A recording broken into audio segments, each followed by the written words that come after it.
Du blé fraîchement planté qui pourrait cette année rapporter moins d'argent que prévu à Jean-Pierre Gaudin.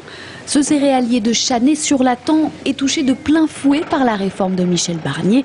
75 € en moins par hectare de blé cultivé et 55 € en moins également par hectare de protéagineux.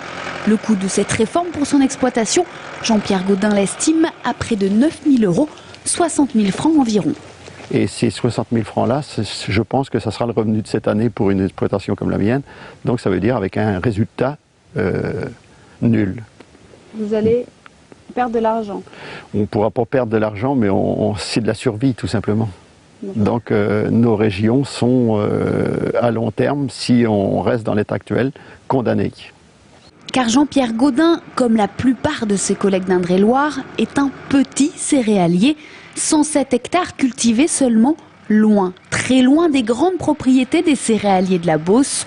Mettre tous les céréaliers dans le même panier, leur retirer des aides pour les redistribuer à des secteurs en difficulté serait donc contre-productif. C'est ce qu'a expliqué hier au ministre de l'Agriculture, Patrick Saintrat, le président de la Chambre d'agriculture du département. Il a rencontré hier Michel Barnier avec une délégation d'agriculteurs d'Indre-et-Loire. Le revenu moyen des agriculteurs d'Indre-et-Loire est déjà relativement faible. Source MSA 2007, il est d'environ 18 000 € par exploitation et par an. Et donc si cette redistribution ampute le revenu des agriculteurs d'Indre-et-Loire d'à peu près 50% dans certains cas, c'est donc quelque chose qui est assez insupportable pour ces exploitations agricoles. Coût estimé de cette réforme dans le département, 20 millions d'euros.